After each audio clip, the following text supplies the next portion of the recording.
Peace and love, everybody. Salute to all my good people.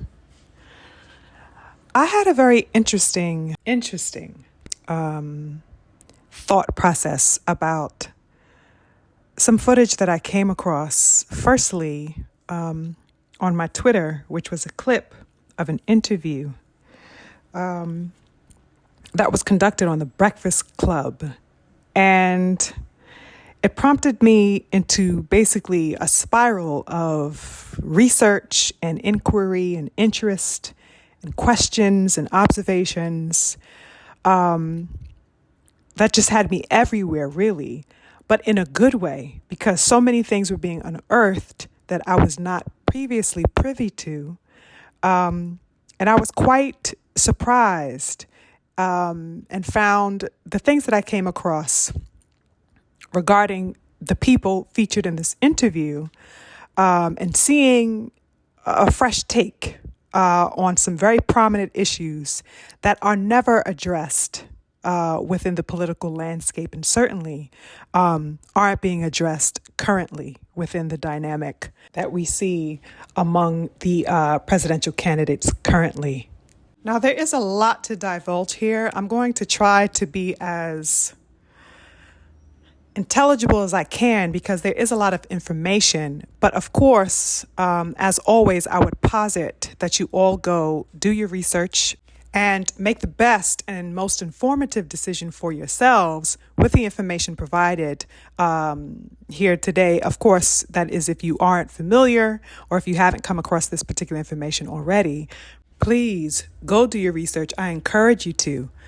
Go do your research about all of the information that will be divulged here in just a second. Now, with that all on the table, let's start here. I happened across a clip, as I mentioned a little bit ago, right?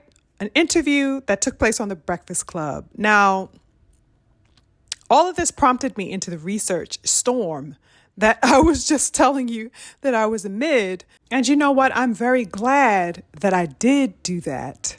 I'm very glad that I took the initiative to, indulge my inquiry, right? So the reality is that for me, you guys, I have been so disenchanted by the political dynamics of this country for the past 15, 16 years, that I'm actually quite surprised that I have an engagement level in what has been going on as of late. But the reality is that things have been so absolutely astoundingly bizarre to me that it's kind of hard not to take notice and look up for a second and just notice all of the charades and all of the folly that one sees. So my interest, I guess, as of late within the current scope of things between the Democratic and Republican parties isn't one that has, piqued my interest, in a way that is, inspiring or anything of the like, but rather the opposite. It's very dismal to me, very lackluster, and very almost a parody, as I have mentioned in the previous commentary. And I know I'm definitely not alone in that. But one thing I can say that it has seemed to awaken in me and among a lot of my peers is the reality that, the alternative is unquestionably, undoubtedly a necessity for the American public if we are to move forward in any type of meaningful way as a collective. And most definitely, as Black people, as united Black people, the Black people like me who are on that wave of that type of nationalism. But yes, as of the past 15 years, as aforementioned, I have had a very disconsolate disposition about this country and the politics that run this country. And I've honestly long loathed the fact that there is no oppositional force to the norms that we see, to the two-party structure. It's very myopic, it's left or right. And, we seem to be promoted to all the time that we have the choice. The choice is up to you, but the choices are dead ends to me either way you go. And to the millions of people who feel the same as I do, regardless of sex, age, or stature, or whatever have you, but who are seeing this also as an issue, are having a hard time, making a choice of no choice given. How is it that in the past 15, 16 years, I'm able to sit back and honestly say that I have observed no areas of breakthrough, no areas of concern, and no motions toward issues that directly impact and benefit my particular interest as a Black person? That is to say, as a person who is affected by specific and distinct issues as related to my larger culture and community. How is it that I could sit back and say that of the past 15, 16 years that I can account for as a person who has been within that 15-year span, a person eligible to vote? How is it that I could sit back so displeased with something so heavy to say? That's a very dismal view. That's a very dismal reality, but it is what it is. That's the position that I sit in, And it is because there is and has been historically a wide-scale attempt to smite, to thwart, and to disenfranchise Black people in this country in all types of ways that I approach my political views and I approach the political realm as a whole with what I call a healthy, robust, and sharp skepticism, because along with that, I have a historical background and historical data that supports my incredulity, which brings me to, why I was so enthralled by the little clip that I saw that sent me on a journey into further and further research upon my review. So when I found the clip that ultimately led to my excavating and digging to find the full interview, I was very surprised to see a refreshing take and a refreshing stance on the political landscape from a candidate outside of the norms of the two-party system. I was even more surprised that I had not heard about them on any major platform whatever that I frequent or that I have come across. Not that they weren't on these platforms or that they didn't have access to the platforms, let's say like Twitter or Instagram or, YouTube and things like that, because of course they are circulating everywhere that I have found, of course, upon my research and study of them. But though they're on these platforms, none of the people that or the platforms that I visit have spoken about them or given voice to this particular party, their framework, their agenda, their overview, or anything. It was the clip that I came across on my Twitter randomly of this Breakfast Club interview that essentially opened the door for me into this candidacy and into this third party political movement. The Breakfast Club interview featured presidential candidate Dr. Jill Stein and her running mate, Butch Ware. Now, these two are not running or representing the interests of the red or the blue, but they are running under and for the interest of the Green Party. Now, the Green Party, for anybody who is unfamiliar, is a third-party alternative, of course, to the Democratic and Republican formula. And their initiatives really began in the 1990s when several states who supported green politics basically united based on those common political views. And one of the things that I found interesting upon my research of the Green Party, just in general, is the aspect of what they call their 10 key values. And the 10 key values are basically, points and centers of focus for their objectives as a political party. And those 10 key values are as follows: ecological wisdom, personal and social responsibility, grassroots democracy, non-violence, decentralization, community-based economics, post-patriarchal values, respect for diversity, global responsibility, and future focus. Okay, so these are the bases that form the principles and ideologies of their party. Now, off top, I was interested, highly interested, because many of these points speak specifically to my interests and concerns. Also off top, I noticed that this stands in complete contrast to anything that the Democrats or the Republicans have stood for, in complete contrast to anything that they have seen through or upheld at any point during the past 100 years and beyond. I must admit that it was very refreshing, very nice to see that a party was set up that had the language made accessible to address many of the concerns that I have specifically and particularly as a Black person in this country.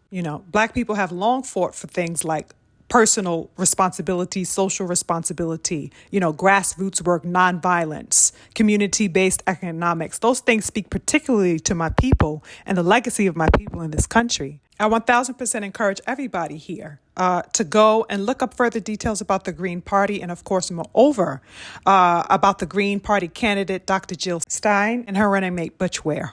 Okay, I think that those of you, among my real ones out there, who are not interested at all in the fear-mongering politics, in the genocidal wars, those of us who have, real concerns about police brutality in this country, people who have issues about housing and things like reparations, okay, need to get informed about them and seriously consider supporting them come election time.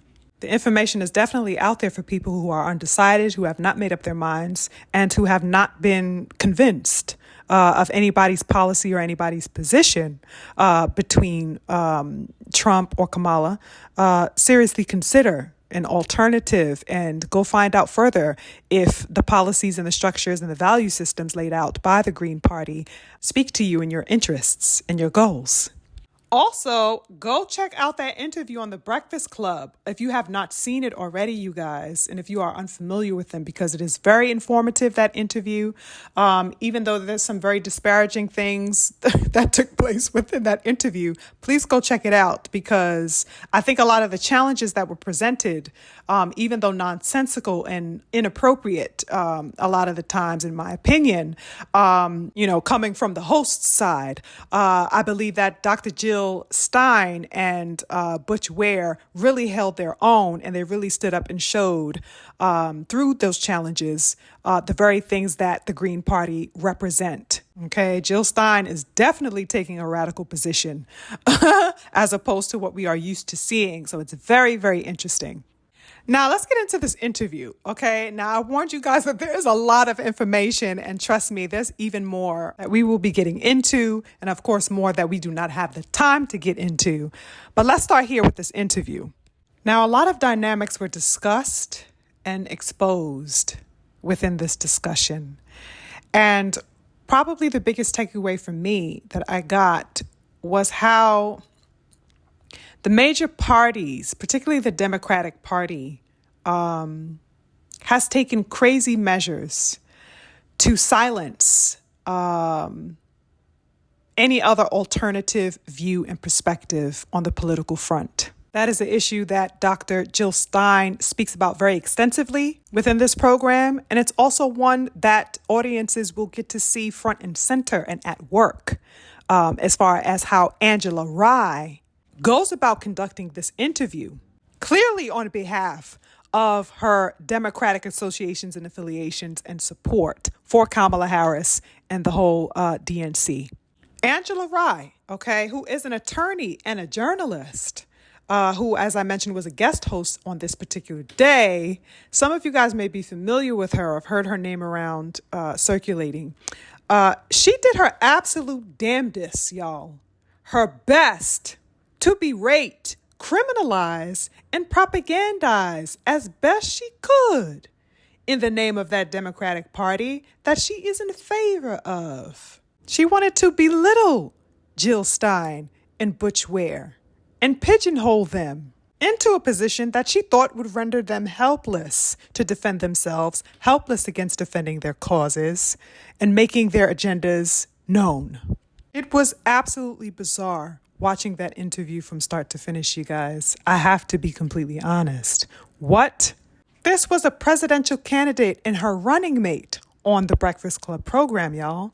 And the way that this woman, Angela Rye, and the other co-hosts were carrying on the conversation and allowing the disrespect to take place from Angela Rye on behalf of the co-host who just sat there and just watched this woman, attempt to smear the names and smear the reputation of their candidacy. It was wild. And all of this was being done just because these people are presenting an alternative narrative, an alternative stance that is oppositional, yes, but one that is offering different kinds of solutions that speak to different kinds of people and frames of thought. People who do not easily fit into the boxes presented already and who want concrete answers to questions that are not even being addressed by the other two parties.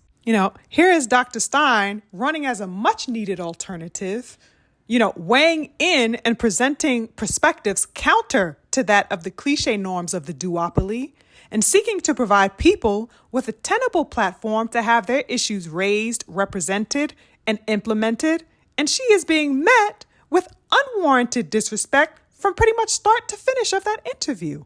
And this is all because she is not falling in line with those particular norms found within the Democratic or Republican parties. She is essentially being bullied because she is an alternative to those norms. Norms that real talk support white supremacist delusion, further exploitation of the resources of Black and brown people across the globe, and essentially the continued expansion of neocolonialism. Jill Stein, her running mate and the Green Party in tandem, are saying no to that. They are saying that is not a viable option, that people of this country want to back and support, want to have our tax dollars going to, want to have money that could be allocated to proper education systems and infrastructure in this country going towards.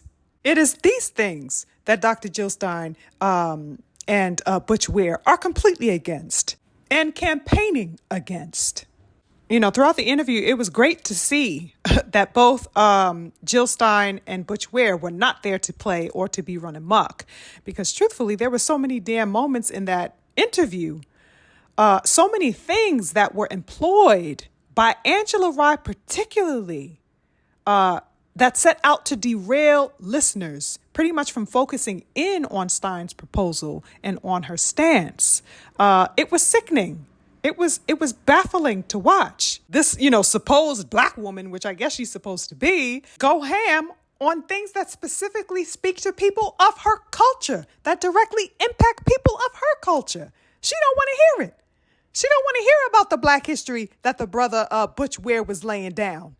She didn't want to hear about the great people who have paved the way and who have fought the struggle of our culture. She didn't want to hear about the millions of brown people in Palestine being murdered by the day. She didn't want to hear shit about shit. But what she did want to hear, funny enough, is Butch Ware correctly pronounce Kamala's name. Excuse me? Those of you who've seen the interview know exactly what I'm talking about. There was a point, where Brother Ware was talking and he mispronounced her name. And Angela Rye and another Black woman that was up in the corner damn near jumped down this man's throat for the way he said her name, you guys. They had no fervor about the people being bombed in Palestine. They had no fervor for Kamala's unwavering support of the Israeli regime out there in Palestine. But she gonna jump down this man's throat for saying her name incorrectly? This woman immediately ran for that man's neck pretty much, like he done called her mama a bitch. It was like that crazy, y'all. Both of those women with just attitude up, snootied up, rolling eyes and folding arms and, shifting in seats. It was insanity. Absolutely no smoke was had for the real issues. But here you go, popping off for the pronunciation of that woman's name? Child. And there was also another moment where Angela damn near did everything but threw her motherfucking shoe at Brother Ware simply because he had turned to look to the hosts that were sitting next to him and nearly behind him as she was speaking. So because she was speaking and he had, turned to look at the people next to him, this woman had the attitude of all attitudes just because this man shifted in his seat. I'm sorry, I didn't get the memo that when a grown man is in her presence, he has to maintain direct eye contact with her at all times, or else she will find that as an affront to her. What the hell? This woman had the gall to think that she could treat and approach and deal with this man as if he were a child? A black man? I want to see her do that to motherfucking Trump and his running mate. What the hell is this woman on, y'all? But, the brother Butch Ware, he played it cool. He made a lot of it, even made a joke of it, to poke fun of her like, damn, girl, I can't even look to the side type of thing. You know what I mean? But all in all, he wasn't there for the play. She failed at what she was trying to do because he wasn't going for it. He kept his composure and he handled her and that situation quite professionally. But the absolute and sheer audacity of that woman to approach potential president-elects in that particular manner was absolutely disgraceful on every level. And in fact, it's causing quite a storm across social media, you guys. Like, people all over Twitter are talking about it. I believe it was trending. You know what I'm saying? It's basically gone viral. People are leaving their comments all over that particular video. Everybody is positing how absolutely disrespectful Angela Rye is. So people are chiming in and people are noticing and looking in to what took place in that interview. And it's causing quite the conversation. And there were definitely some other eyebrow-raising moments in that interview, as you will see when you go check it out. Some other disparaging attempts made by Angela Rye, where, she was basically trying to say that Dr. Jill Stein was a Russian spy and, tied to Putin and had ties with Putin and all this types of stuff. It was crazy, you guys. All of these were actually coming off of, accusations in the past that were since dismissed on her behalf, that she was working with Russian intelligence and was benefiting from the, propaganda put out across social media from, Russian spies, all of which Dr. Stein, absolutely shattered and dismantled. There was also a point where Angela Rye tried to berate Dr. Stein for having run for the presidency in the past and lost to Hillary Clinton and some other offices that she had run for that she was not successful in, and just made it seem like she's just this, repeated failure who has no success rate whatsoever on the political landscape, which is just absolutely not true. I mean, everything you can think of, that woman pulled out all the stops to try to, sully the name and the reputation of Jill Stein. I think that translated really terribly on the part of Angela Rye and the Breakfast Club establishment, to have had her attitude translate the way that it did absolutely did not go over well with the public so far that has seen that video, that has come across that video, and who has been commenting on that video. Everybody is absolutely repulsed by what they saw and the way that she conducted herself in that interview.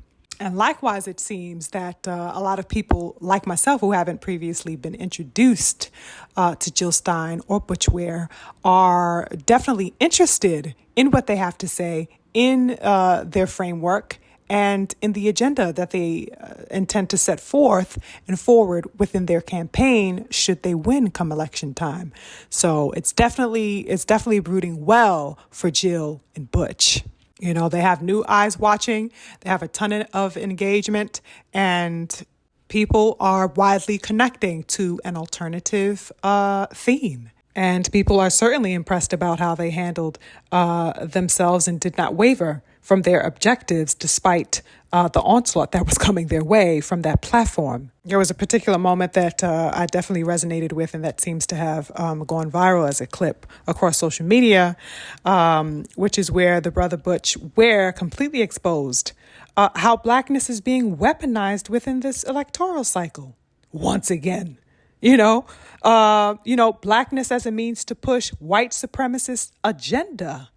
Okay, and where he made clear that Kamala's unwavering support for the Israeli regime and Zionism as a whole and the Israeli genocide against Palestinian people is all being pushed to the public under the guise of Kamala's supposed black womanhood, right? Where she isn't being held nearly as accountable as she should be for her support of that particular genocide that is occurring, simply because she's assuming a black female identity, People are supporting her off of that basis alone and therefore bypassing the fact that she is funding and providing weapons to kill millions of innocent brown people right now today. Okay? I love the part where he refers to Kamala as a war criminal and Trump as a domestic terrorist, highlighting that they are both complicit in the atrocities being enacted right now. And rightfully so, he is calling them that in lieu of all that has been done and all that continues to take place. None of them are off the hook. I don't do the popularity contest. I don't do the cheerleading bandwagon. Let's get to the truth. Let's get to the heart of the matter. And when we look at the heart of the matter, none of them are doing justice. None of them are serving justice. None of them are in line with justice. And that goes for Palestinian people abroad and definitely, most certainly, and most centrally, my people here. They don't even want to look at us. They don't even want to say the word black. But you want to tell me how unwavering you are about Israel. I appreciate 1,000% Dr. Stein and Brother Ware for their honesty, for their willingness to engage with these tough and difficult situations and topics, because they are needed. They must be spoken about and not passed over or passed off as something else.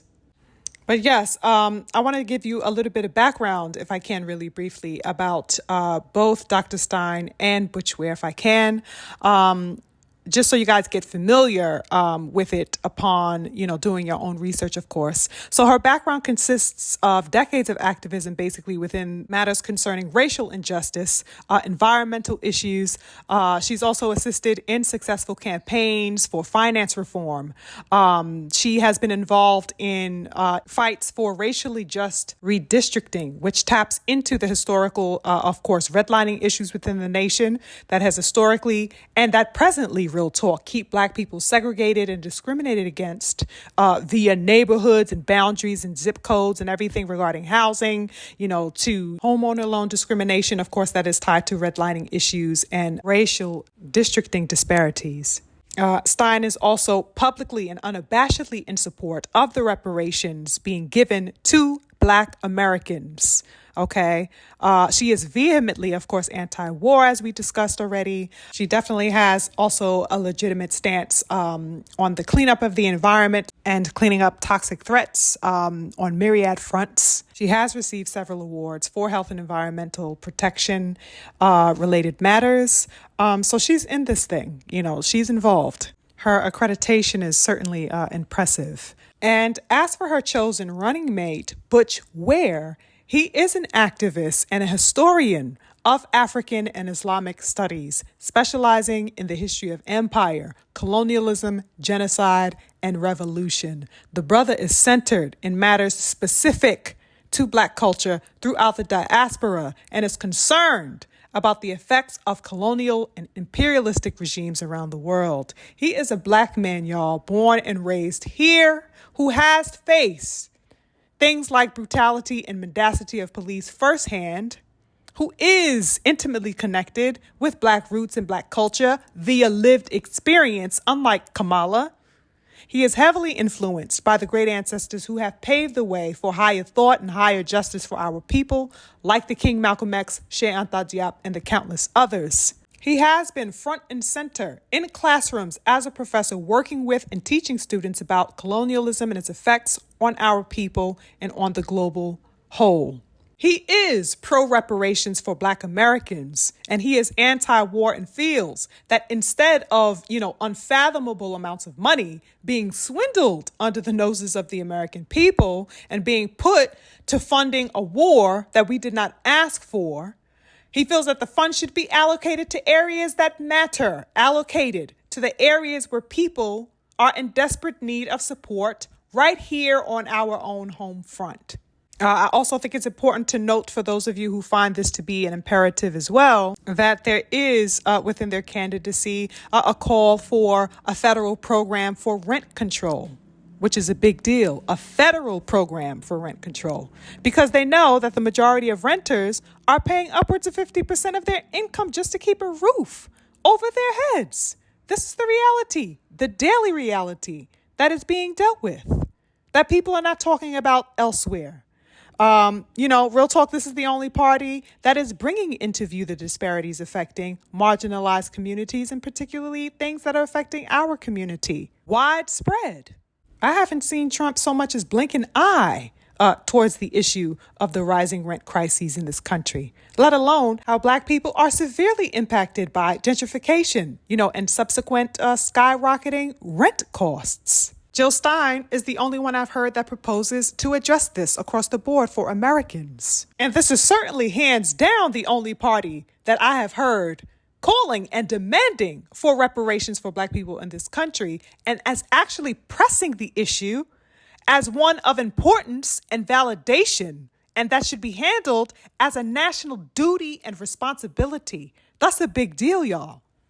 Everyone else seems to be on eggshells and tiptoeing around this matter, avoiding it like it's worse than the plague. Where are all the Black people running behind this issue? Are people really out here hung up on the fact that Kamala, mentioned some damn collard greens? That they're dismissing the fact that she said on candid camera that she has no intention whatever to do anything to address your Black issues, and particularly reparations? Are Black people out here still being caught up on an image instead of a proposed path towards tangibles? Come on, y'all. This is also the only party that I've heard address the conditions of the public school system across this country, as I discussed in the previous commentary. And certainly of considerable astronomical importance is the fact that this is the only party that is not receiving funding from large corporations, which is a very big deal. The public has long been mystified, you guys, about the reality that corporate funding for candidates is what not only moves the needle in a candidate's run, but it dictates the terms and basis off of which that candidate runs. Everything is dictated by the donor. It is the donor that determines the interests and agendas that will be set forth by that candidate. The donor dictates what the candidate will promote and fight for better or for worse, of the American citizens, okay? These big corporations pay millions upon millions upon millions of dollars to candidates to promote and carry out their particular agendas.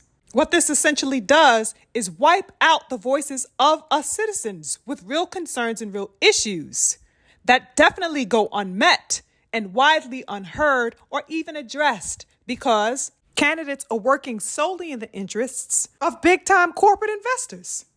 We have to think about things like that. We have to address the reality of that, okay? And the Green Party is completely grassroots. It's 100% run off of donations from real people, okay? Which is important to know because it will give you a gauge on what interests are being held as the focal point, as the priority.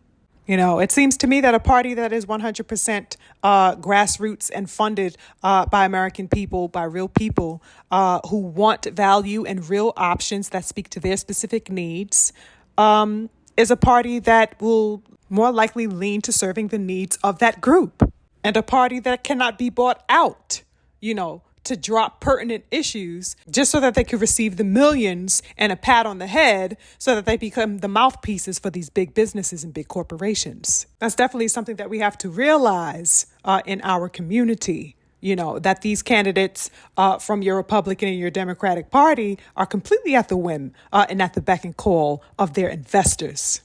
1,000%. Hopefully you have a better disposition as to why your Black concerns are not even being acknowledged on this particular front. Hopefully you have a better view on why your concerns are not valued or even deemed concerns or issues at all, but instead looked upon as laughable. You know what? Just let those Black folks keep talking. As long as they go to the Democratic polls, we're good. We got to be much sharper than that as a community, as a collective, and as individuals. And we have to know the measures and the lengths to which the Democratic and Republican parties can go to and do go to smite out the alternative voice of a third party option, and the lengths that they go through to silence and have these third parties, which is happening right now with Jill Stein, and I believe what happened with Cornel West when he was running, to have him cast off of ballots in certain states across the nation. Jill Stein is, I believe, going to be on basically all ballots across the country, except for within something like 3 states. But she has made it very public that particularly the Democratic Party has opted and engaged in practices and attempts to have her removed from ballots. It's something that she had to fight for. These are the same people that would tote around the banner for a just and fair democracy and democratic rights for voting citizens of this country. I mean, it's absolutely absurd. The damn Democrats are out here trying to get rid of people that they find to be their opposition and competition simply because they don't want to be challenged. And they don't want American people to really have an alternative option outside of them. Please go do your research, beautiful people. Whether you're voting, whether you're not voting, whether you're still undecided, please go do your research on the third party.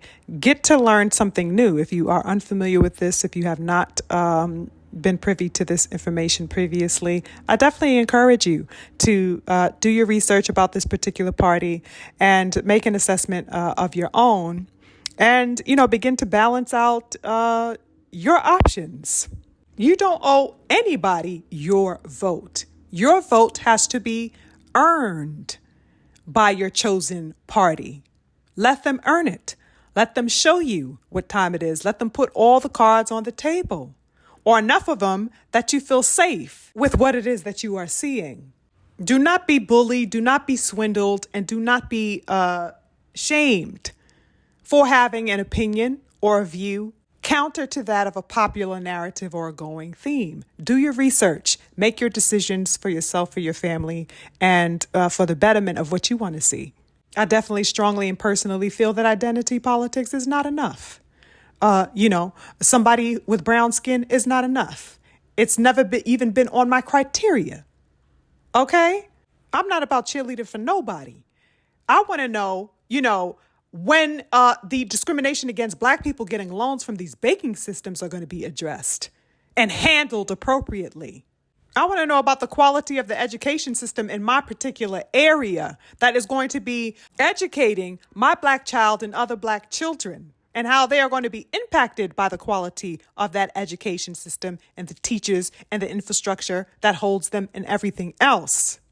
I want to know why I'm paying $6 to $8 or more for a carton of eggs at the grocery store. I mean, you think I got the time for the cheerleading? I have no time for the cheerleading. And will makes no time for the cheerleading. The lives of me and my people in this country, is not a game of charades. And the more readily we understand that, the more readily we'll be able to shift the tides to our benefit and in our favor. Let's think critically and let's stand seriously together. Black, no sugar, please.